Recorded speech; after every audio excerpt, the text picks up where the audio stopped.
இரவு வேளையில் கார்த்திக்கின் மொபைலில் ஒரு குறுஞ்செய்தி தோன்றுகிறது. உங்கள் லோன் இஎம்ஐ நிலுவையில் உள்ளது. அவனோ அதிர்ச்சி அடைகிறான்.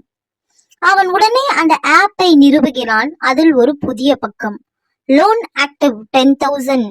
அவன் மூச்சு திணறி போகிறான். அந்த ஆப் இப்பொழுது அவனின் அனைத்து தகவல்களையும் சேமித்திருந்தது. அவன் உணர்கிறான், அந்த ஃப்ரீ மணி நாள்தோறும் கொடுத்த பணம் உண்மையில் அவன் சொந்த கடன் தான் என்று. அடுத்த ஓரிரு நாட்களில் அவனுக்கு தொடர்ந்து சில அழைப்புகள் வரத் தொடங்கின. அவன் பயந்து போகிறான். அவனால் எதையும் புரிந்து கொள்ள முடியவில்லை. அவனுள் நம்பிக்கையுடன் இருந்த அந்த இலவசம் இப்போது அவனை கட்டி எழுப்புகிறது. அந்த நேரம் அவனுடைய மொபைலில் மீண்டும் ஒரு குறுஞ்செய்தி. பணத்தை திரும்ப கட்டவில்லை எனில் உங்களின் புகைப்படத்தை வெளியிட்டிடுவோம் என்ற மிரட்டல் செய்தி. அவனோ பயந்து நடுங்குகிறான், கண்ணீர் விடுகிறான். யாரிடமெல்லாம் பெருமை பேசினானோ அவர்களிடமெல்லாம் பணத்தை வாங்கி அந்த கடனை அடைக்கிறான். ஒரு வழியாக அந்த கடத்தை அடைத்துவிட்டு அவன் நகரத்தை விட்டு கிராமத்திற்கு திரும்புவதாக முடிவு செய்கிறான்.